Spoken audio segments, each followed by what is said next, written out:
Vous savez cette petite voix qui vous dit que quelque chose ne va pas juste avant qu'un challenge survienne. Ou cette sensation étrange qui vous pousse à prendre un chemin différent et vous découvrez plus tard que vous avez évité un embouteillage monstre ou même un accident. Eh bien ça, c'est votre intuition qui travaille.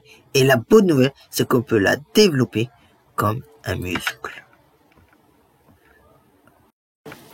Salut tout le monde, c'est Anthony. Aujourd'hui, on va parler d'un super pouvoir que nous possédons tous, mais que peu de personnes savent vraiment utiliser.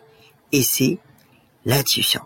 Si vous êtes là, c'est probablement parce que vous voulez prendre de meilleures décisions, faire plus confiance à votre ressenti ou simplement comprendre ces signaux mystérieux que votre cerveau vous envoie parfois.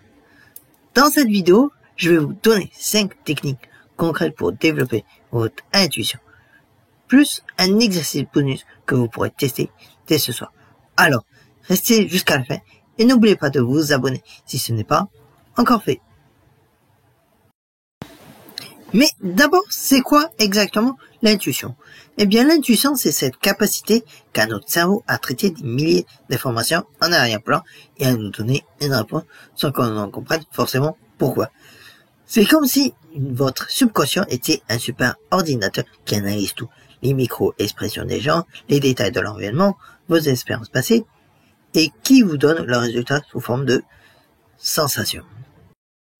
Le challenge, c'est qu'on vit dans une société hyper rationnelle où on nous apprend à tout analyser avec notre mental. Résultat, on a perdu l'habitude d'écouter ces signaux subtils. Mais rassurez-vous, ça se redéveloppe, Et voici comment. Première technique, créer du silence mental. Votre intuition, c'est comme une radio qui diffuse en permanence, mais sur une fréquence très faible. Si vous avez constamment le mental qui bave, vous ne l'entendrez jamais. L'exercice pratique, c'est de commencer par 5 minutes de méditation par jour. Pas besoin d'être un moine tibétain. Asseyez-vous confortablement, fermez les yeux et concentrez-vous sur votre respiration. Quand les pensées arrivent, et elles vont arriver, laissez-les passer comme des nuages dans le ciel. L'objectif n'est pas d'arrêter de penser, mais de créer des espaces de calme où votre intuition peut se manifester. Deuxième technique. Votre corps est un radar émotionnel. Avez-vous remarqué que quand quelque chose ne va pas, vous le sentez physiquement? Tension dans les épaules, dans l'estomac, sensation d'oppression dans la poitrine. Votre corps réagit aux situations souvent avant votre mental. Il capte des signaux subtils que votre conscience n'a pas encore analysés. L'exercice pratique, c'est de faire plusieurs fois par jour, un scan corporel. Demandez-vous comment je me sens physiquement là, maintenant, et notez les sensations, même les plus légères. Avec le temps, vous allez commencer à reconnaître les signaux que votre corps vous envoie. Par exemple, cette légère tension dans la mâchoire quand quelqu'un vous ment, ou cette sensation d'ouverture dans la poitrine quand vous êtes sur la bonne voie. Maintenant, passons à la troisième technique, qui est de tenir un journal de vos ressentis. Et voici comment faire. Chaque soir, ou à chaque moment, à l'instant T, notez les moments où vous avez eu des intuitions dans la journée. Ça peut être une première impression sur une autre personne. Ça peut être aussi un pressentiment sur une situation, une envie de soudain de faire ou de ne pas faire quelque chose. Notez-les et notez aussi ce qui s'est passé ensuite. Votre première impression était-elle juste? Votre ressenti s'est-il confirmé? Au bout de quelques semaines, vous allez commencer à voir des schémas qui se font. Vous allez réaliser que votre intuition est plus juste que vous ne le pensiez.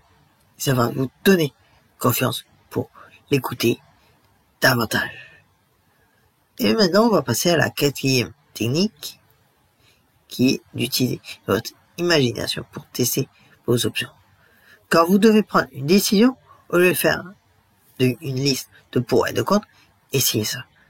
Fermez les yeux et imaginez-vous dans le futur. en ayant choisi l'option B. Comment sentez-vous? Léger, lourd, excité, anxieux? Vraiment, prenez le temps de ressentir.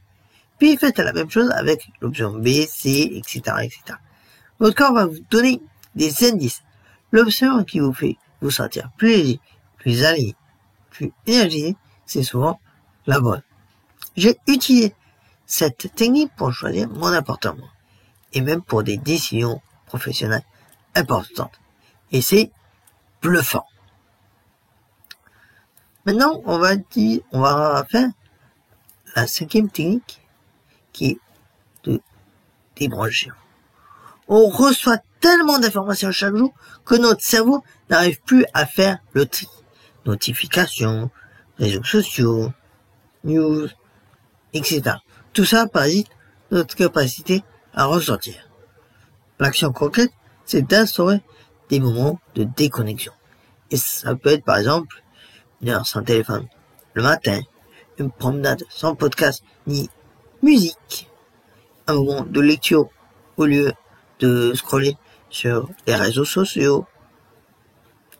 C'est dans ces moments de vide que votre intuition a l'espace pour s'exprimer. Personnellement, c'est souvent sous la douche ou en marchant que j'ai mes meilleures idées et mes intuitions sont les plus claires. Et voilà maintenant l'exercice bonus que je vais vous donner. Et donc, c'est le jeu de la prédiction intuitive. Voici comment ça marche. Demain, avant de checker vos messages, prenez 30 secondes pour sentir votre journée. Qui va vous appeler?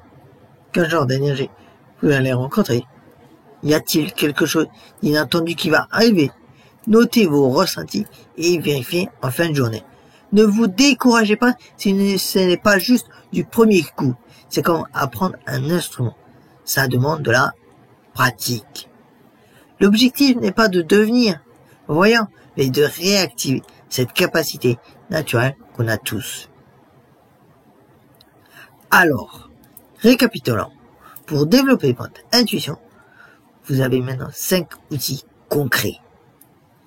Créer du silence par la méditation, écouter les signaux de votre corps, tenir un journal intuitif, utiliser la technique du ici pour vos décisions, réduire le bruit numérique, et n'oubliez pas, bien entendu, l'exercice bonus pour commencer dès demain.